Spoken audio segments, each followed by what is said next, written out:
Hey guys, I am Mansi Sharma. Welcome to work platform. तो हमने कल की जो पहली वाली अभी वीडियो देखी थी, इससे पहले वाली, उसमें हमने प्लेस वैल्यू निकालना सीखा था नंबर्स की। लेकिन आज प्लेस वैल्यू निकालना सीखेंगे हम डेसिमल नंबर्स की। इसमें फेस वैल्यू भी हम पता लगा लेंगे।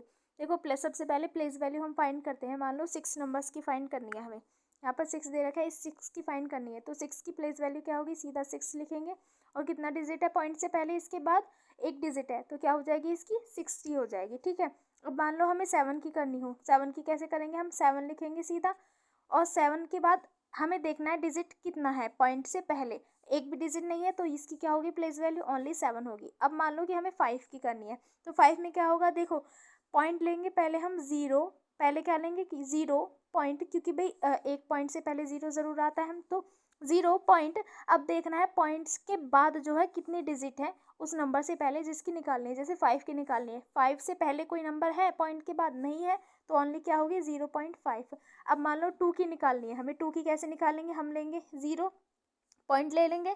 अब यहाँ पर देखो, 2 से पहले कोई डिजिट है पॉइंट के बाद? पॉइंट के बाद देखना है हमें, तो 2 से पहले क्या है? एक डिजिट है, तो क्या हो जाएगी इसकी? 0.02।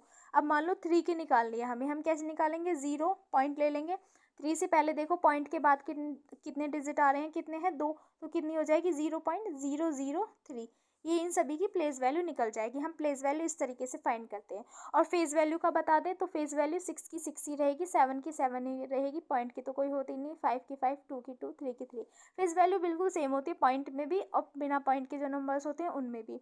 लेकिन प्लेस वैल्यू का थोड़ा अलग रहता है। जो वैसे नंबर्स होते हैं बिना पॉइंट के, उनमें तो हम डायरेक्टली निकाल सकते हैं। लेकिन जो पॉइंट के नंबर होते हैं ना, उनमें दिक्कत होती है, उनको उनको समझ में नहीं आता। तो ये बिल्कुल अच्छे तरीके से समझाया हुआ है। देखो, जैसे 6 के पॉइंट के बाद का जो होता है उसको नहीं चेक करते हैं। अगर पॉइंट से पहली जो वैल्यू होती है सिर्फ उनको ही चेक करते हैं। तो 6 के बाद सिर्फ एक थी, हमने 1 लिखा था। ऐसे ही इसमें लिखा था हमने। फिर हमने पॉइंट के बाद वाले नंबर्स की पॉइंट के बाद वाले डिजिट तक चेक की थी। हम इस तरीके से चेक करते हैं। जैसे अभी ये क्वेश्चन समझ नहीं आया तो एक और देख लेते हैं हम। मान लो हमारे पास ये है, हमें मान लो 2 की फाइंड करनी है। तो 2 की क्या करेंगे? हम 0 लगाएंगे। पॉइंट क्या लगाएंगे? 2 लगाएंगे, क्योंकि 2 से पहले एक भी डिजिट नहीं है। हमें 8 की करनी हो तो 0 लगाएंगे। पॉइंट लगाएंगे, क्या है? 8 से पहले एक डिजिट है, तो 0.8 हो जाएगी। हमें 9 की करनी है, 0 लगाएंगे। 9 से पहले 2 डिजिट है, तो 009 हो जाएगा। ठीक है। हमें 4 की चेक करनी है, तो 4 चेक करेंगे। पॉइंट के पहले कितने डिजिट है वो देखो। एक डिजिट है, तो 40 हो जाएगा इसका। 7 की करनी है, 7 ही होगी ओनली, क्योंकि पॉइंट के बाद डिजिट है लेकिन पॉइंट से पहले एक भी डिजिट नहीं है। तो इस तरीके से हम प्लेस वैल्यू फाइंड कर सकते हैं। मैं इस पर ऐसे ही बेसिक मैथ से 1 क्लास से 8 क्लास तक आती है इस पर वीडियो। इससे रिलेटेड कोई भी आपको वीडियो चाहिए तो चैनल को आप सब्सक्राइब जरूर कर लेना और चैनल को लाइक शेयर